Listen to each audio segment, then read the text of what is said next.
Talk, talk, talk. Talk, talk, talk. Checking sound. Checking sound. Check, Checking, check, check. Check, check.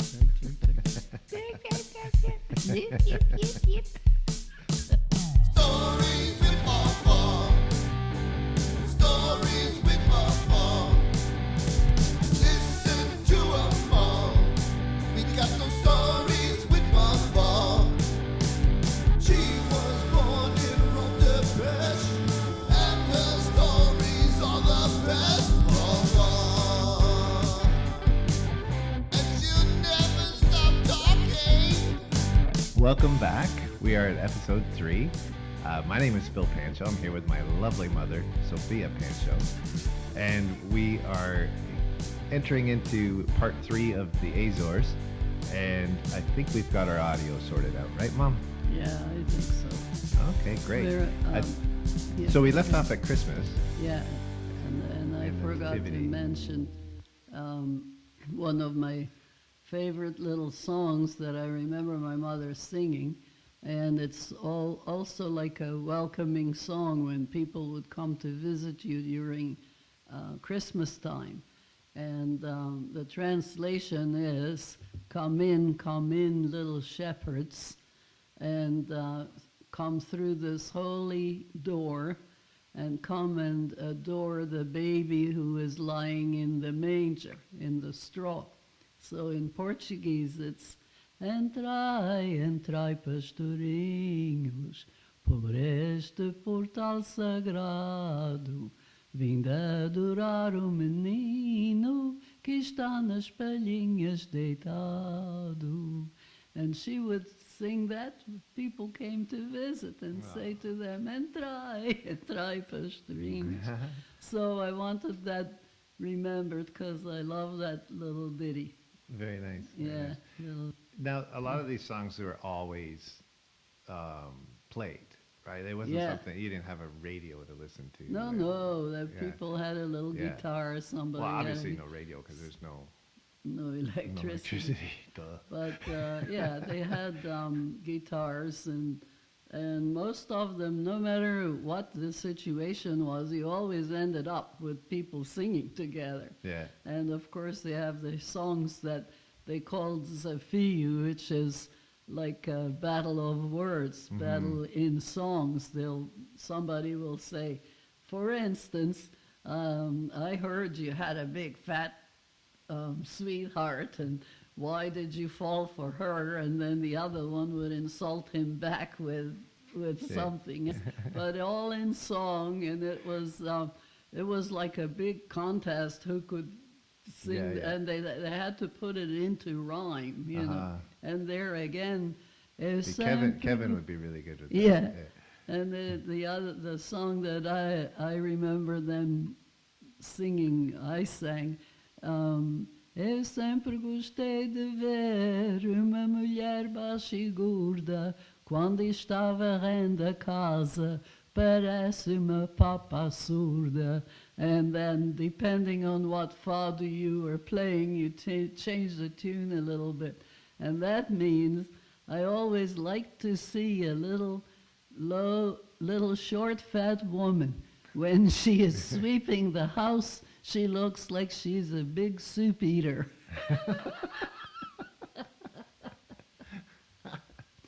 So there's all kinds of those little silly songs that brighten people's lives when they have nothing better to do.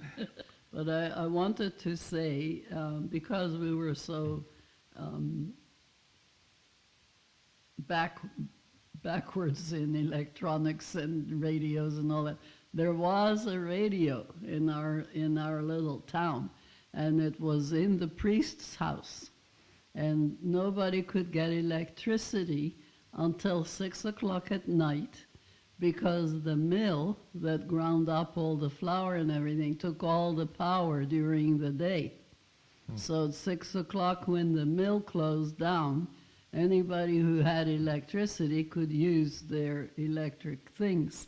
And so the priest would put on the radio, and when it had nice music on, he would put it on his windowsill so we could listen to it from outside in the street. And so many times we were gathered around his door listening to the radio playing in his window. So that was the only radio I ever remember hearing, was the priest's radio there on the street. That's wild. So it Yeah. would be just like local songs and Well, whatever was playing on the radio Yeah. at the time, we just were thrilled to hear stuff coming out of that radio. But his house was close to our house, like between the house where we rented from my uncle and my grandmother's house. And we were all very friendly with the priest. My mother and her sisters kibitzed around with him all the time like he was a member of the family. Yes, that's why I always was friendly with the priests as I grew up as well. So when we did, I wanted to talk about the feast that they made at home during the time of the pig slaughter. The pig slaughter was a 3-day feast. The first day was involved in getting the pig killed and cleaned up. So killing the pig was an art in itself because the blood was saved for making black pudding, mursala. So it couldn't be just shut between the eyes because you couldn't drain the blood then. So the guy who was doing it had to know exactly how to kill the pig with a knife, and the women were all there ready with buckets at the waiting. As soon as the blood came out, they take the blood, and you have to run like the dickens back to the house and stirring it all the time because you didn't want it to coagulate. oh wow. But all beforehand, they had all been chopping the green onions and herbs, everything that goes into the sausage. That would be all in a big pan in the house. So as soon as the buckets of blood came, they would stir it all up. But all the time, the whole frenzy was, don't let the blood coagulate. And So they're like, sometimes... hey Manny, we're ready for the blood now. Kill the pig. Yeah, no. The women never said anything. They were at the beck and call of what the men were doing. And they did all the work. The men had this glorious task of killing the pig. So the next step with the pig was that they would burn all the hair off the skin as much as they could. They had to have that skin cleaned. So they had branches of wood or like some leafy stuff that they could spread all over the pig and smolder or burn it so that the hair gets burned off, but you couldn't have a big fire because you didn't want to burn the skin. All that was used afterwards in pickling the skins. So when they finished doing that and cleaning the entrails, which were used for sausage casings afterwards, those that were all removed, they were washed and scrubbed and washed and turned inside out, and then they were the sausage casings. And the bladder was our toy. We got to play with the blown up pig's bladder like a little ball. And we made all day, the kids played, and those bladders sometimes lasted the whole time of the 3 days, yeah. So, and it was a treat. So after the hair was burned off, the men had these tools which were kind of a half-moon metal thing that they would scrape the skin, like shaving the skin as close as they could. So then the skin would be nice and clean for pickling afterwards. Right. And after the pig was all cleaned, that first day the women worked on the sausages or the mursala, and the pig got hung because it had to hang a couple of days in order for the meat to be settled and usable. So most people had like a some kind of a barn structure, and they would use a big beam to hang the pig. Was it is the pig draining on the beam? Yeah, the blood is all settling. The meat is getting all. The blood in the meat has to sort of settle itself into the meat before you couldn't just. Well, in the movies you see them chopping an animal and eating it right away. Well, if you're hungry, you do that. But for the meat to be good, it needs a couple of days to settle. And so they would open the pig in half and hang it. And so the hind legs were hung up on the beam. And then they would cover the whole thing with branches of trees because to protect it from the flies. And so it was hanging. And then the women would go and decorate the branches with flowers. And that first night was all singing and happy partying and drinking, having a little bit of snacks for tramous and then the corn and stuff, and singing around the fire because they were having a good time it's a good thing that the pig was getting killed. And then the second day, the first meal that they made from the pig was to take the feet off, and the hoofs, the 4 hoofs, and stuff like the ears. I forget what else. All these pieces were put into salt so that they would be brined overnight. And the third day was when the real feasting came on. They made the fresh pig soup, fresh cuts of the pig went into the big pot of soup. So everybody that was working there got fed. And of course it was the men first sitting and having their soup, and then the women ate what was left over. And then they cut up the meat, and everybody stood chopping around. They had this big block, something, I don't know where it came from, but it would be in the middle of Vavo's kitchen, this like a table type thing. But it wasn't hers.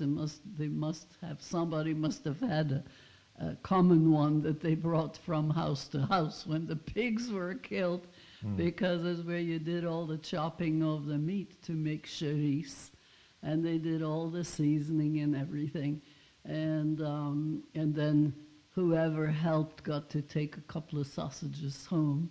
But these chorizo and Marcelo were hung in the open chimney where they cooked all the time, and that's how they got smoked.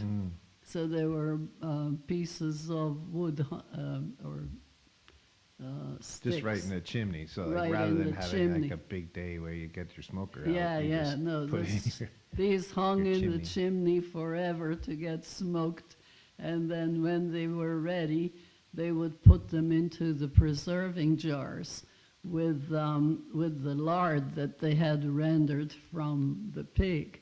So that's where I remember the story about my grandmother's neighbor was a very sick old man. And he had family, but nobody paid attention to him. My grandmother looked after him all the time.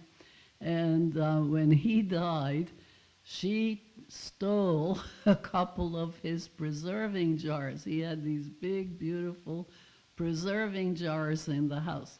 And she figured for all the years she looked after him, she deserved those jars. And she put them, there was like a cupboard underneath her staircase, which went upstairs. There was like a hollow little cupboard. And that's where she put the jars. That's where most people had their pickling jars anyway. And so my mother and her younger sister, who were, partners in crime, knew she did that. And they hid in the cupboard. One day my grandmother was going by, and everybody mimicked this guy, his tiquerer. he had a very raspy, little thin voice, and so they mimicked him in the cupboard.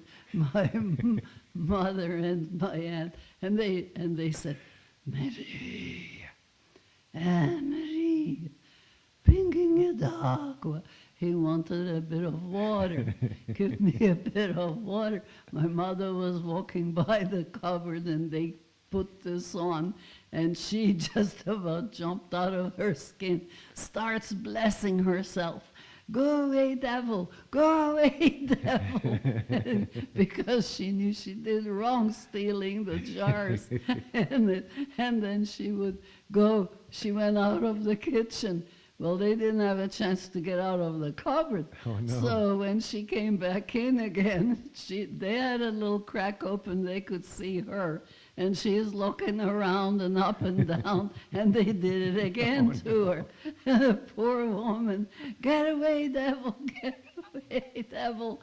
And and then my aunt couldn't hold it anymore. She started laughing. Well, at that time, she would have already been a grown woman because my mother was only a couple of years older than her. And my grandmother got the broom. Oh, no. I don't care how old you are. You're getting a beating. You don't do this to me. Oh, my gosh. Poor Ticaret, when he died, the same two got sent upstairs to his room. He had an upstairs room, this man. And the body didn't go to a funeral director or anything like that. It got washed and cleaned at home, and the wake was at home until they came with a coffin and took him away to the church service and the cemetery. So all night they had to have a watch over this body. Oh, So she sends these two, was their turn to go up. And my aunt they had a jar with holy water and a little branch of evergreen to sprinkle, to pray. And my aunt starts praying, Kyrie eleison, Kyrie eleison. It had nothing to do with the death prayer that they're supposed to say when they got up there. And the guy had just been dead long enough that rigor mortis set in. And with that, he sat right up. And my aunt immediately peed herself. And my mother went running down the steps, screaming, Ticaret is not dead, Ticaret is not dead. Oh, my gosh. So that was a good one for them. Holy moly. Could you imagine? Oh. Yeah, but I've heard of different cases like that, you know, when Yeah, I rigor heard that before. mortis get. I seem to remember hearing that story once before. Yeah, I'm sure yeah. I've told it, but. Yeah, well, Anyway. and that and like the pig feast, I think that's what I was thinking of when you were talking previously about the Feast of the Holy Spirit, where the meat was coming along in the cart. Yeah. But I guess it's not the same, right? The No, pigs. those are actually, that meat was always beef. Right. And it got prepared ahead, you know, before the day of the procession when it got delivered. Right.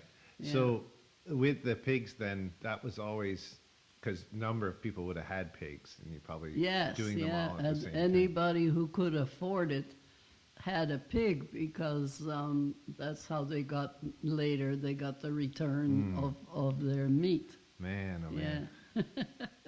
And I wanted to talk about we talk about washing clothes and all that. You take it for granted. There was no washing machine. Yeah, and you didn't have water in the house, and you were No, going so to we get had to water carry every day. the buckets to come to wash, to fill the tub to wash the clothes. But my mom, living in the house my uncle built, he had a luxurious setup. His tub was made of concrete.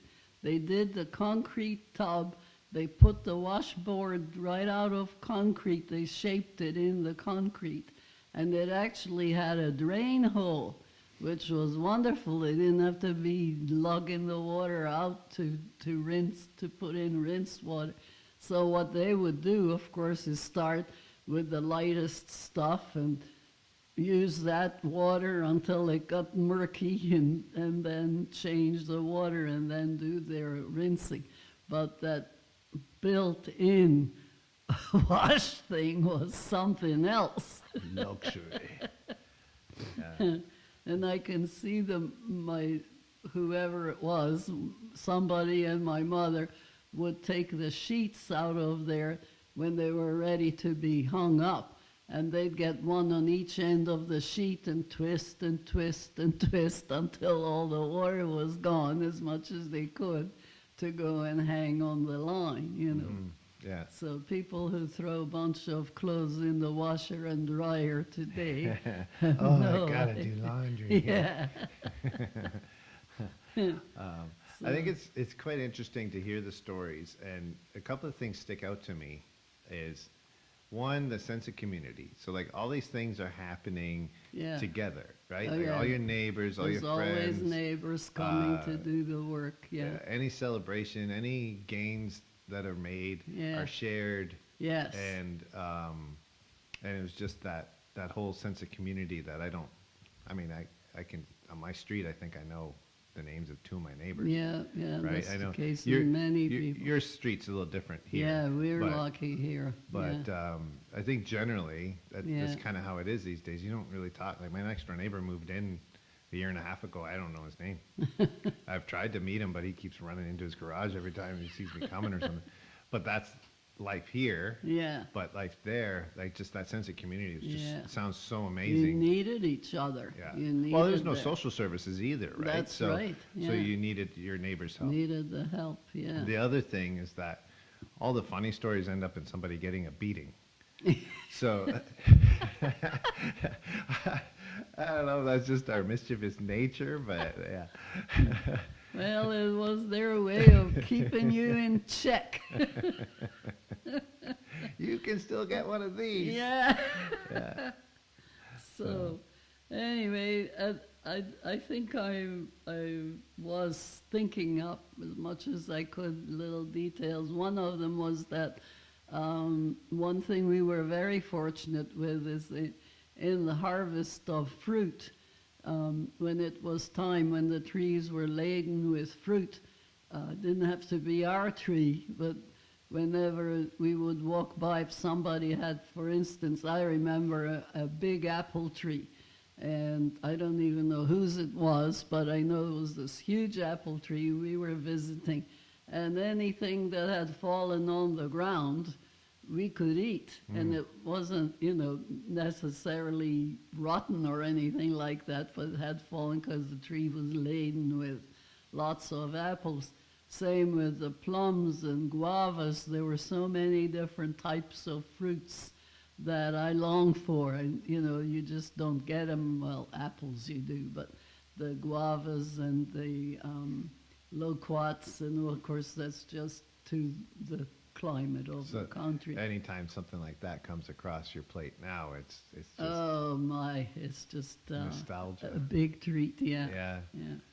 Huh. So around this time now was when my mother found out that the government of Bermuda was allowing more families to come in.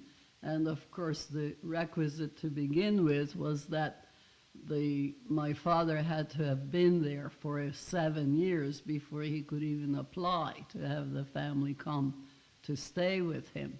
And I have no idea how he got persuaded. I know my mother always wanted to do it, but whoever had the final influence on him, I don't know. But somebody But convinced him that, hey, be convinced- better to stay here than Yeah, to go back because there. if he had gone back to the Azores, he still, even if he bought a piece of land, was his own boss, still at the mercy of the elements, and he wouldn't have enough money to be self-sufficient without produce from his yard, from his farm. So anyway, it didn't seem like a good idea. So he began proceedings. We were very lucky because my mother and her family looked after the mother of the only lawyer that was born in our town. Now, he was born from this well-to-do family, but he always worked in Punta Delgada, the city next to us. Okay. But my grandmother and her daughters looked after his mother. They sewed for her, and they did all things for her. So when it came time for my mother to start proceedings to immigrate, she went to him to see if he could help her out. Most people would spend 2 years at the minimum with trying to get documents and, writing letters back and forth and everything. And within a week, this guy had all our stuff together. Holy moly. Because he had the connections, and he didn't have to go to the city to a lawyer and stand in line all day and sometimes not even get in, even if you were waiting all day. Yeah. So we were so lucky that way. And of course, my mother got all empowered by the fact that she only had this week and everything was ready. So she figures, what's she waiting for? She might as well book her tickets and go. Let's go. And so she decided she's not letting my father know. She wants to land in Bermuda and surprise him. Well, my grandmother said, called her all kinds of names, light-headed and not and foolish, and how can you possibly go to this place? You don't know the language. You don't know anybody there. My sister's there. Well, she doesn't know you're coming. Nobody knows you're coming. How can you do that? Well, she says, Jesus looked after me all my life, gave me people to help me, and he's not going to let me down now, and I'm just going to go and surprise him. Well, she was determined, and the day came very shortly after. We didn't have much to pack because we couldn't take much, and we flew from San Miguel to Santa Maria. San Miguel at the time didn't have a large airport like it has now. And we went to Santa Maria, where most of the big planes left from. And there were probably 12 people on the little puddle hopper plane that went from San Miguel to there. And so you're basically leaving with just the clothes on your back and maybe yeah, a few more pieces. One trunk. She Yeah. had one. She was allowed to take a trunk, and the trunk didn't go with us. It went by ship. But our cases were just the clothes on our back. That's a long way to baggage claim. Yeah. So when we landed in Santa Maria, we found out that the plane that was supposed to take us to Bermuda had engine trouble, and we couldn't fly. And so we had to wait until the plane was fixed. So all these people that had flown in the little plane, we all became best friends because we ended up staying in Santa Maria for 4 days, waiting for this piece that needed to be fixed on the plane. And Mama was terrified. She didn't realize that the airlines was paying for everything. Oh, I was just going to say, like, how would she have afforded 4 days? She didn't, she didn't know. And instead of asking questions, she just made sure we were all in one room. So she shared the bed with 3 little ones rather than have another room. Well, she probably never would have let us go to a separate room anyway. But a couple of the other people who traveled with us were a little more savvy. And when we would go for a meal, she didn't want us to take anything. She was always afraid that she had to pay, and it was one of the other women who said, no, this is all being paid for by the airlines. And she wasn't completely believing all this, but we spent those 4 days. It was fun for us kids. They let us use little tricycles, and all the people we traveled with would give us a coin because you could rent this tricycle or a bicycle and we played around with that. And all in all, this day was very nice for us. But Mama's big point was, you see, if I had let your father know we were coming, he'd be worried. He'd be worried, Yeah. sick, not knowing what was happening to us.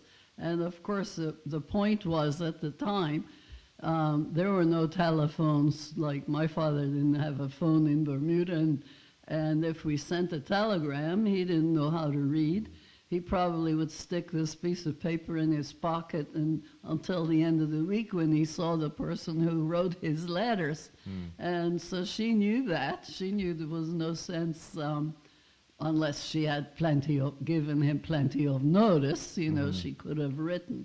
But since she decided to surprise him, none of that stuff would work for the staying over in Santa Maria. So And of course, you don't have to worry about your grandmother being worried because she's not going to know until 2 she weeks never later when she would gets know. the letter That's back, right. That we had arrived. She was waiting for word that we arrive in Bermuda.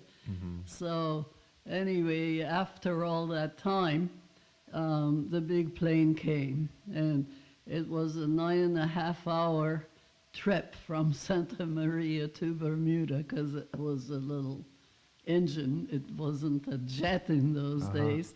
And I remember that because my mother was terrified of flying. And the whole time she had her rosary beads in her hand. And when they came with food platters, like in those days they served a big platter with a lot of beautiful She food. thinks she had to pay for that too. And they were all covered in cellophane. And she wouldn't let us touch it because she thought we had to pay for it. No. So we flew the 9.5 Oh, my hours without a gosh. thing. But the stewardess insisted that we drink something. She gave us something to drink. But Mama wouldn't let us touch the food, and they couldn't talk to her because it was the Spanish Airlines, and I can't remember the name of it. I used to know it, but they couldn't speak to her. She didn't understand what they were saying. She's so scared she wouldn't know what they were saying, but she probably could have made it out. But no, we all went, and I kept getting a smack upside the head because I wasn't saying my rosary. Tony got to stay across the aisle, so he slept all the way. And Esther and I, she let Esther sleep, but I couldn't. And when we You flew were all old enough night. to know better. Yeah, we flew all night, and when we arrived in Bermuda, it was like 5:30 in the morning. It was still dark, and just beginning to dawn. And so this is in July. Actually, we landed on July 18th, which was my mother's birthday. Yeah. And so began to be daylight right after we landed. And of course, tiny little airport in those days, nothing like it is today. We strolling through, my mother's looking all around, and she spots this man that she thought looked like he was Portuguese. So she walks right up to him and says, "Excuse me, are you Portuguese?" And he said, "Yes, I am." "Oh, do you know my husband, Tony Cordero?" He says, he looked at her and he said, "Tony Cordero, you're not Tony Cordero's wife." She says, "Yes, I am, and these are my 3 children. We came to surprise him." He says, "Oh, it's a surprise, all right." He said, I happen to be the Portuguese vice consul on this Oh, my island, goodness. and I'm the one who's been processing your paperwork for you to come. And I know Tony has no idea you're arriving. And how did you do it so quick? So she says, it's okay. She says, Jesus looks after me. He says, oh, that's good. Well, can you take me to Tony? As it turns out, he said, I can, because I was here to pick up another family, but they didn't come. No, she said, Jesus sent you for me. They'll come another time. You can pick them up another time.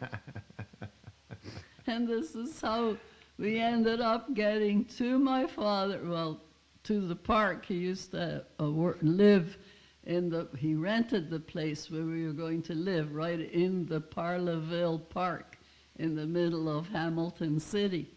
So this consul took us down to the park, and he knew Papa worked nights. He didn't get off work till 6 or 7 in the morning, depending how things were.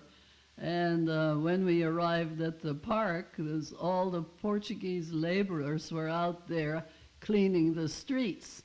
In those days, they needed cleaning because they're still using all horse and carriages.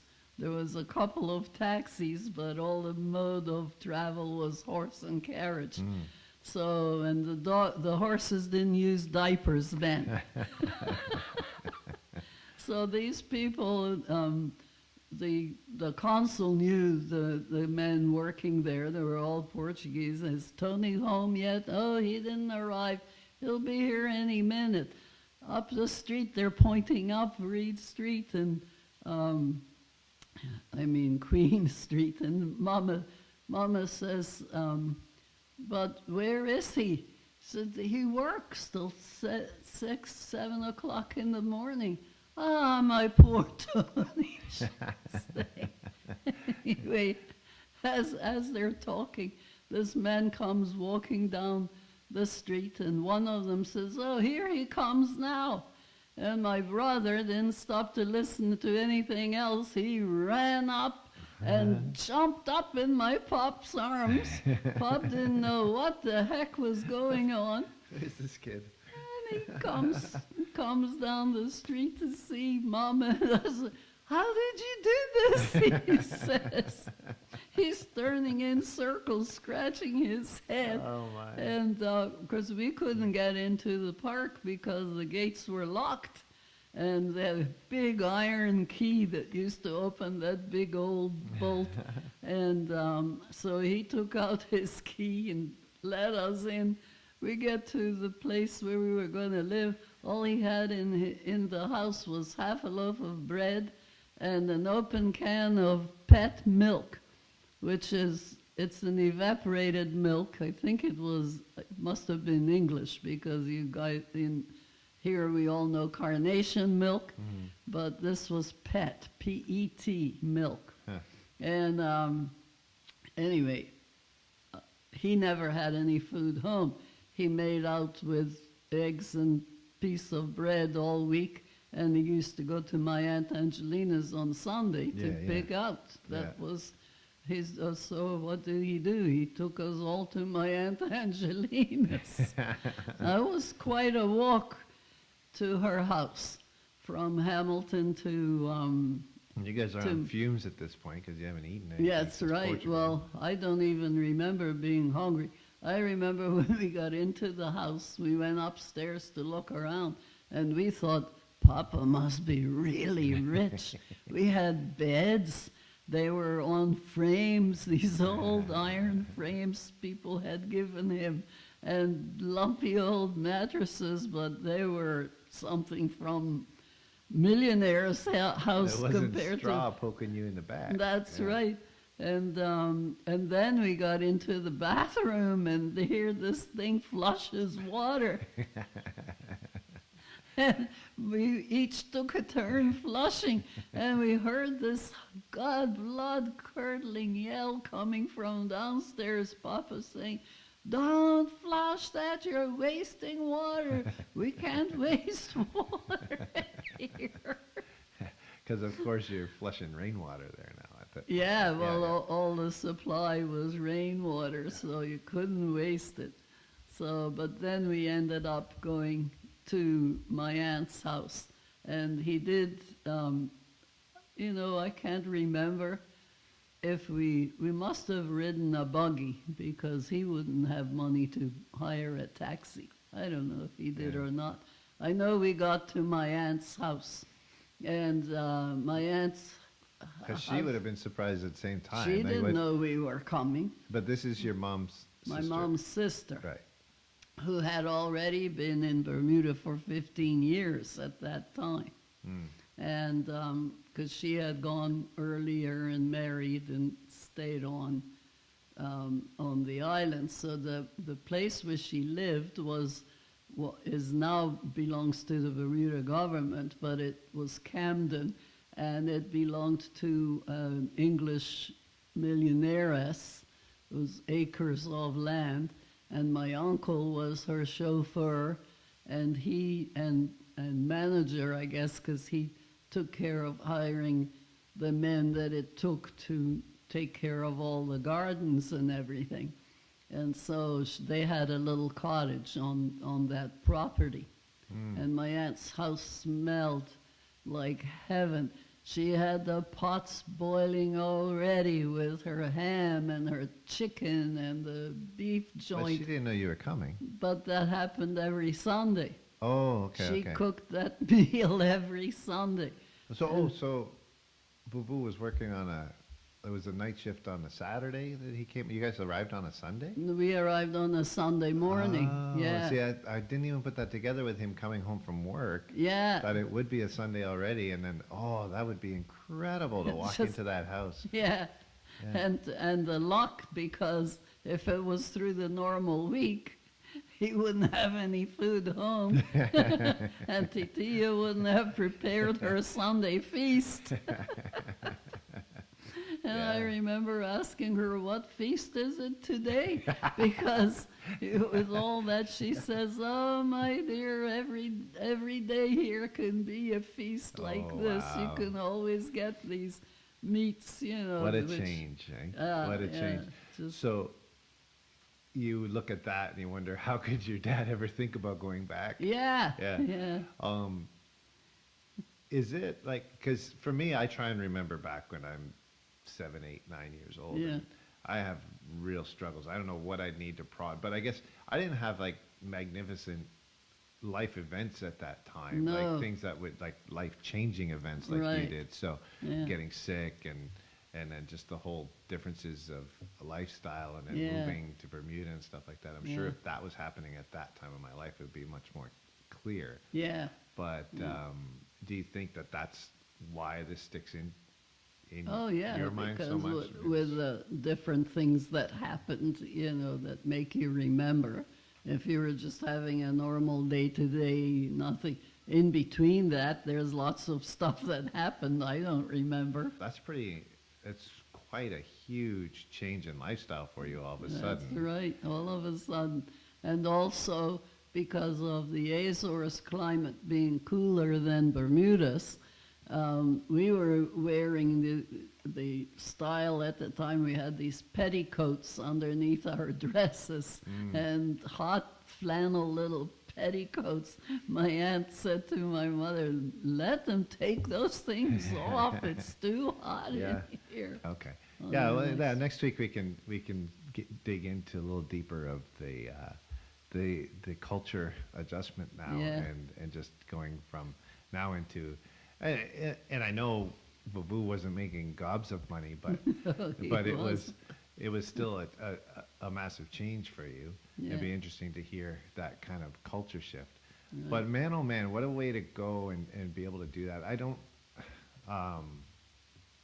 like to see Vava's blind faith like that, and Yeah. and just knowing that things are gonna like it's powerful. Yeah, right? it is Like, powerful to think she just knew she'd be okay.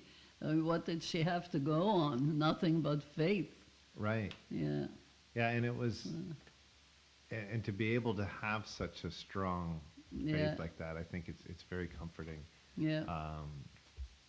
For someone like me who, my life has changed so much, and that part of my life I still feel a strong connection to, but Yeah. I don't practice as much as we used to, right? Yeah. But to know that kind of faith it It's, can carry you through yeah. very difficult times, and there's a lot to be learned from that. Yeah. That's right. And she was always my role model. I often used to think, well, if my mother could do it, why can't I? Right. As I got into my adulthood and had things to face. Yeah. Yeah. Yeah. Awesome. Uh, Well, here we are again at the end of another almost Seems hour. incredible. It We just went flies. that it goes that far. Yeah, it does just fly. Yeah. So, so on that note, And hope that people are taking this in the spirit with which it is being told. well, I mean, I hope people find some entertainment in it, but Yeah. on the same token, I think it's fascinating to be able to have this kind of story laid out, and so that we all know where we came from. That's right. And, Good. I really appreciate you doing this. Yeah, So my pleasure. until next week. Goodbye from Vavo. Hey, I thought you were going to say Tamignon. Oh, I have to say it amanhã se Deus quiser. Okay, bye. See ya.